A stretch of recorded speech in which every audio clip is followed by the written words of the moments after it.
ॐ नमः सिद्धेभ्यः। ॐ नमः सिद्धेभ्यः। जितेन्द्रिय जित मदोभने, जित भव विजित कषाय। अजित नाथ जी को नितु नमो, अर्जित दुरति पलाय। को पल पल पल को पले, वन में ऋतुपति आय। पुलकित मम जीवन लता, मन में जिन पद पाय। देवादिदेव 1008 पदाजी के अतिशयकारी चैतन्य चमत्कारी अजितनाथ भगवान की परम पूज्य 108 आचार्य प्रवर गुरुवर श्री विद्यासागर जी महाराज की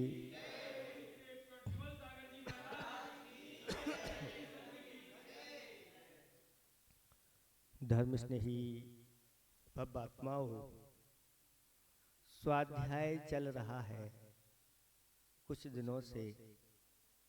और वह स्वाध्याय कैसे हो रहा है? ताश के पत्तों से स्वाध्याय चल रहा है। क्रम क्रम से एक एक पत्ता उठाता चला जा रहा है। मंदिर में बैठ करके स्वाध्याय कर रहा है।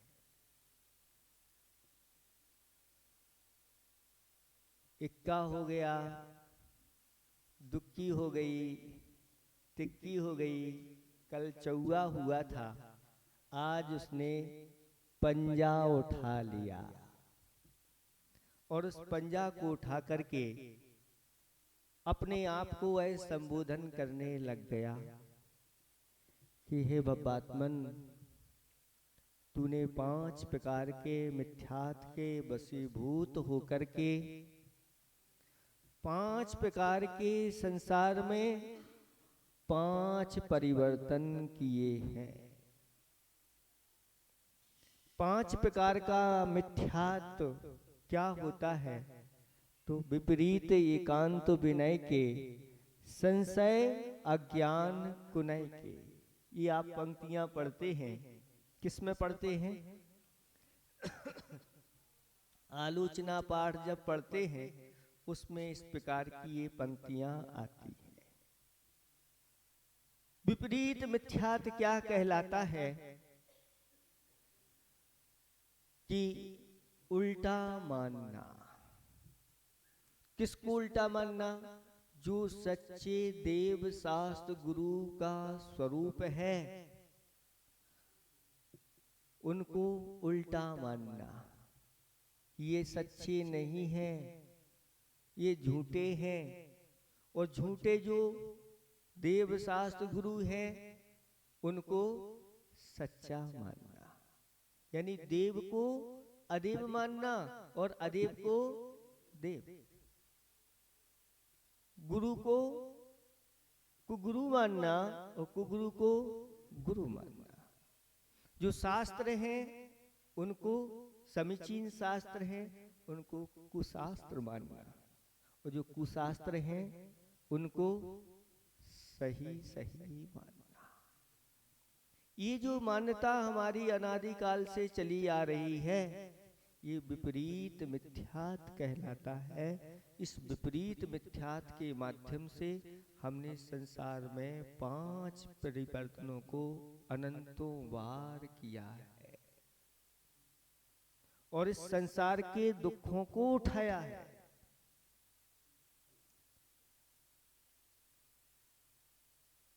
उल्टा ही मान लेना कि इस धर्म करने से, सच्चे धर्म करने से क्या होता है? नरक निगोद की यात्रा होती है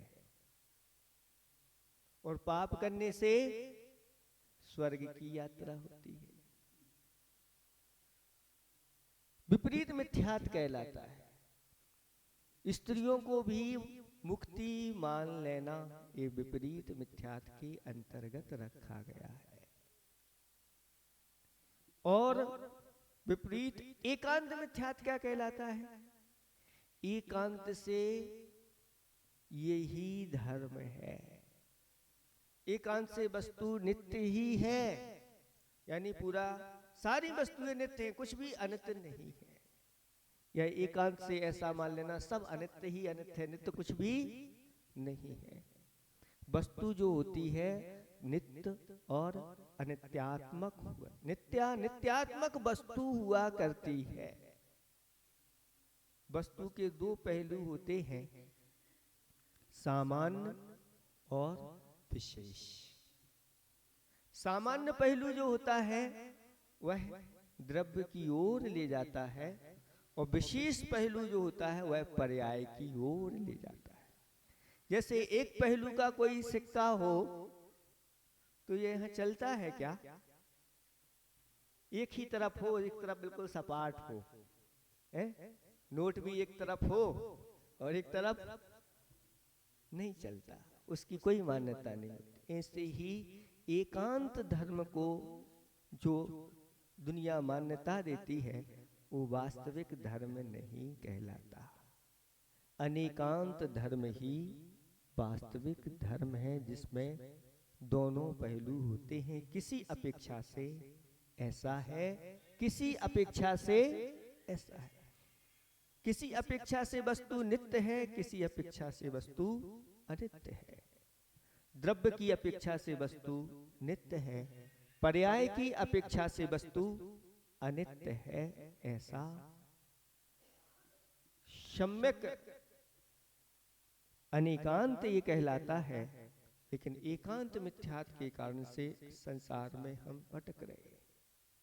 विपरीत एकांत विनय के एक वैनिक मिथ्यात्व होता है। वैनिक मिथ्यात्व का अर्थ होता है गंगा गए गंगादास और जमुना गए जमुनादास। मतलब जहां गए वहीं अपना सिर झुका दिया, चाहे वह पेड़ हो, चाहे वह नदी हो, चाहे वह पत्थर हो, पहाड़ हो, चाहे वह अग्नि हो, चाहे वायु देवता हो। कहीं भी जाकर के अपने सिर को नवा देने नहीं, सभी की विनय करना, चाहे पशु हो, चाहे पक्षी हो, चाहे मनुष्य हो, चाहे देवता हो, सब कोई जो दिख गए उन्हीं को हाथ जोड़ करके नमोस्तु करने लगे, नमस्कार करने लगे। ये एकांत मिथ्यात्व कहलाता है। हमारे आचार्य भगवंतों ने कहा कि जो गुणवान होते हैं, सम्यक दर्शन, सम्यक ज्ञान, सम्यक चारित्र, सम्यक तप को धारण करने वाले होते हैं, ऐसे गुणवानों की विनय करना चाहिए। चाहे किसी की विनय नहीं, जिसके अंदर गुणवान है, गुण है, गुणों की विनय करना चाहिए। ऐसा नहीं कि जो देव है ही नहीं, सच्चे गुरु है ही नहीं, सच्चे शास्त्र नहीं, उनकी भी विनय करते हैं। ये वैनिक मिथ्यात्व के अंतर्गत आ जाता है। और एक मिथ्यात्व होता है संशय मिथ्यात्व। संशय का अर्थ है कि भगवान है कि नहीं, संशय करने लगे। अजनाथ भगवान की अभी महिमा गा रहे थे कि यहाँ पर जो आता है उसकी भावना पूरी होती है। क्या पता ये सही बोल रहे हैं कि सिर्फ दान लेने के लिए? क्यों, उन्हीं से पूछो, बताओ। होते हैं उसे के सही में, और अगर नहीं हुआ तो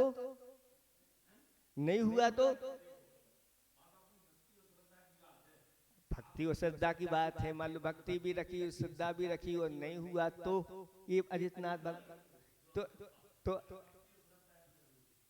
ये कह रहे हैं भक्ति और श्रद्धा है तो जरूर होगा, लेकिन ऐसा जरूरी नहीं है। इसी को तो समझो। भक्ति है और श्रद्धा है, लेकिन हमारा कर्म ऐसा प्रगाढ़ है, कई बार वो सिद्धि वैसा नहीं हो पाता। हम भक्ति करते हुए भी हमारे अंदर के जो है ना कर्म ढीले नहीं पड़ पाते, ऐसे तीव्र कर्म। होता है ऐसा।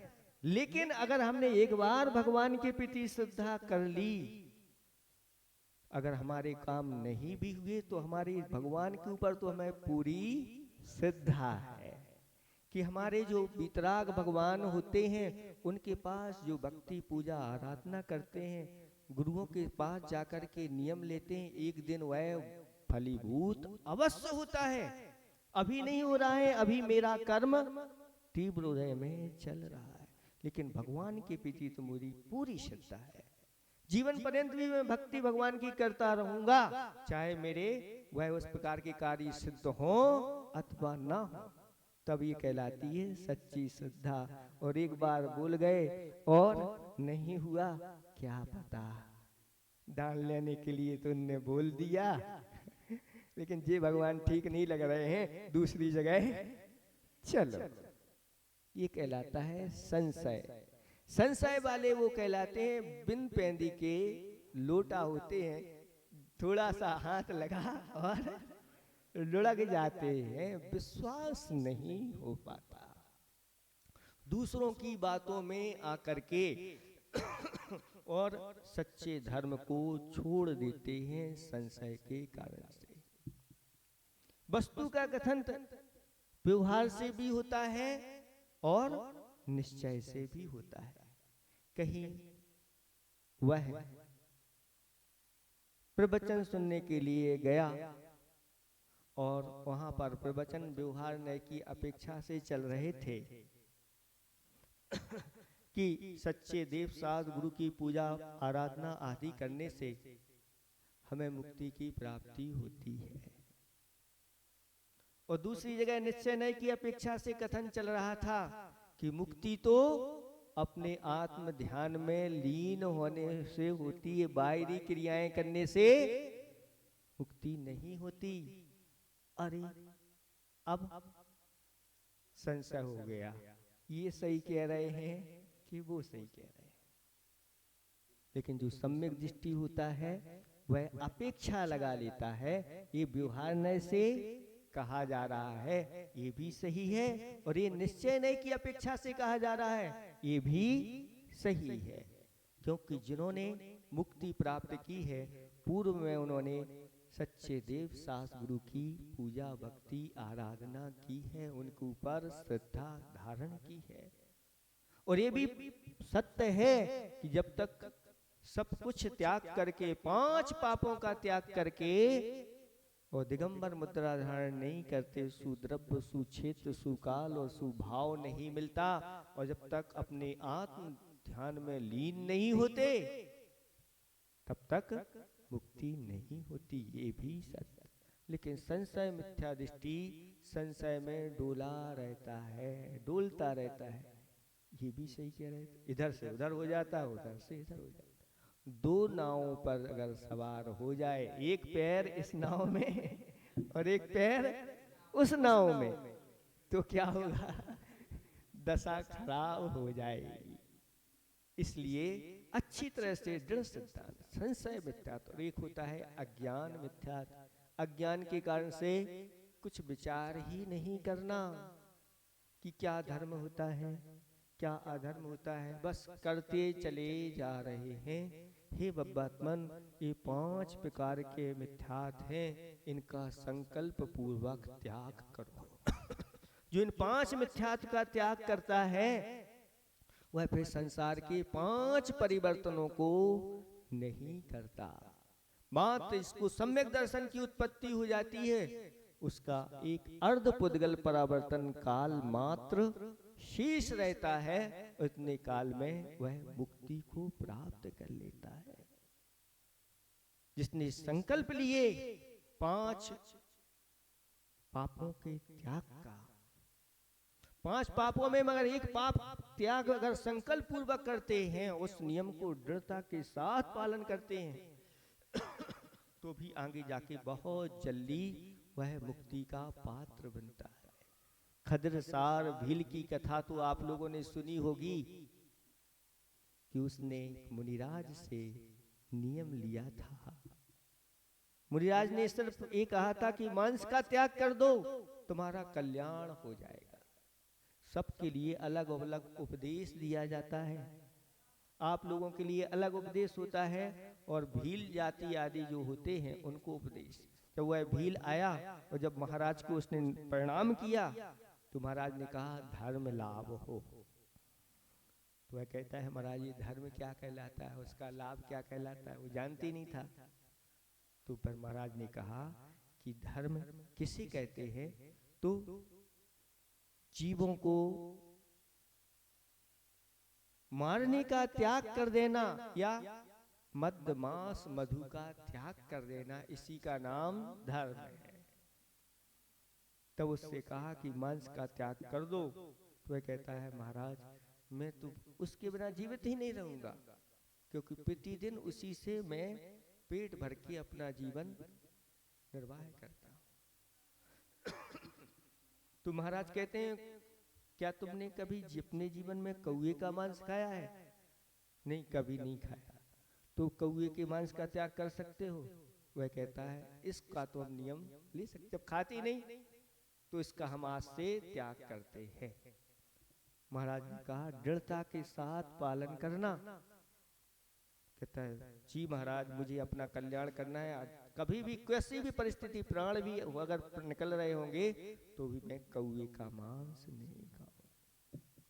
क्योंकि जब नियम लेते हैं तो फिर नियम से उसकी परीक्षा होती है, और आगे जाके उसको ऐसी बीमारी हुई, वह मृत्यु के निकट है। वैद्य ने कह दिया अगर तुम कौवे के मांस के साथ औषधि का सेवन करोगे तुम ठीक हो जाओगे। लेकिन वह कहता है मैंने संकल्प लिया है और मैं इसको तोड़ूंगा नहीं।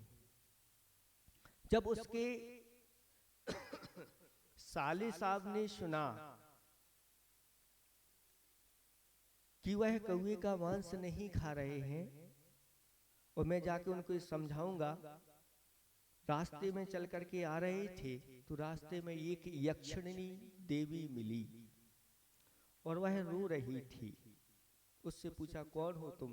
वह कहते हैं मैं यक्षिणी हूँ, इसलिए रो रही हूँ कि वो जो जिन्होंने कौवे के मांस का त्याग किया है उस नियम का पालन करते हुए मरण को प्राप्त होंगे तो मेरे वह देव बनेंगे, और तुम जाकर के उसको कौवे के मांस का त्याग करा दोगे तो वह फिर मेरा देव नहीं बन पाएगा, वह दुर्गति का पात्र हो जाएगा। तो वह कहता है चिंता नहीं करो, मैं उसको ऐसा नहीं, लेकिन जाके परीक्षा तो जरूर करूंगा। और जाकर के परीक्षा की इसको ले लो तुम्हारा जीवन बच जाएगा। तब उसने कहा नहीं मुझे जीवन नहीं चाहिए, मुझे तो वह नियम चाहिए जिसके माध्यम से हमारा जीवन, कहते हैं कि संकल्प के बिना जो बीच में टूटे हुए नियम नहीं होता, और संकल्प के बिना कभी जीवन का काया कल्प नहीं होता। संकल्प से क्यों डरते हो बंधुओं, जीवन संकल्प के माध्यम से ही तो इस जीवन का कायाकल्प होता है। इसलिए उसने कहा, तब उसने सुनाया कि देखो तुम ये नियम का पालन कर रहे हो, इसके माध्यम से तुम्हें अब देवगति मिलने वाली है और तुम यक्ष बनने वाले हो इस यक्षिणी के। तब वह विचार करता है खदेसार भील कि मैं सिर्फ कौवे के मांस के त्याग के माध्यम से देव बनने वाला हूं। तब उसने कहा कि आज से मैं जीवन पर्यंत के लिए समस्त प्रकार के मांस का त्याग करता हूं, सभी प्रकार के मैं पापों का त्याग करता हूं। उसने अणुव्रतों को धारण कर लिया और अंत समय में उन गुरु महाराज को याद करता हुआ नियमों का संकल्प के साथ मरण को प्राप्त हुआ। तो क्या बना? वह यक्ष नहीं बना, वह तो उसने पूरा त्याग कर दिया था, अणु व्रतों को धारण कर लिया था, श्रावक के व्रत धारण कर लिए थे। इसलिए वह स्वधर्मिंद स्वर्ग में जाकर के देव बना। और जब यह वापस लौटता हुआ फिर गया इसका क्रियाकर्म करके, और देखा कि वह देवी फिर रो रही है। उससे पूछा क्यों, वह तुम्हारा देव बना कि नहीं बना? तो वह कहती है कि वह मेरा देव नहीं बना, क्योंकि उसने तो श्रावक के व्रत धारण कर लिए थे, इसलिए अब छोटा देव नहीं बन करके स्वर्ग का देव बना है, इसलिए मेरा वह देव नहीं बन पाया। तब उसने सोचा कि व्रतों की महिमा ऐसी है, तब उसने 5 अणुव्रतों को उसने भी अपने जीवन में धारण किया। हे भवपात्मन, तूने 5 पापों का त्याग नहीं किया, एक देश भी नहीं किया अभी तक, किया होता तो बहुत जल्दी संसार से पार हो गया होता। हे भवपात्मन, तूने 5 महाव्रतों को धारण नहीं किया, नहीं तो संसार से बहुत जल्दी पार हो जाता। इस प्रकार से ये 5 प्रकार का मिथ्यात्व, 5 प्रकार का जो संसार होता है, जन्म जरा मृत्यु रोग और भय, ये 5मय संसार है। संसार में जहाँ जन्म बार बार जन्म लेना पड़ता है, बार बार मरण करना पड़ता है, और बुढ़ापा भी बार बार होता है। जब शरीर आदि मिलता है तो अनेक प्रकार के रोग भी उस शरीर में होते हैं, और साथ साथ में भय भी बना रहता है। किसी को मृत्यु का भय होता है, किसी को रोगों का भय होता है, वेदना का भय होता है, किसी को इहलोक का भय होता है, किसी को परलोक की चिंता होती, परलोक में क्या पता क्या होगा, अचानक कुछ घटना ना घट जाए। अनेक प्रकार की अपनी आरक्षा आदि के भय बने रहते हैं। इसलिए हे आत्मन, इस 5 के अंग से, इस पंजा के माध्यम से ऐसा स्वाध्याय करो जिसके माध्यम से हम संसार से छूट करके और बहुत जल्दी पंच परमेष्टि के ध्यान करते हुए, पंच परमेष्टि की श्रद्धा करते हुए पंच परमेष्टि के पदों को प्राप्त हो जाए। इन्हीं भावना के साथ अहिंसा परमो धर्म की। हाँ,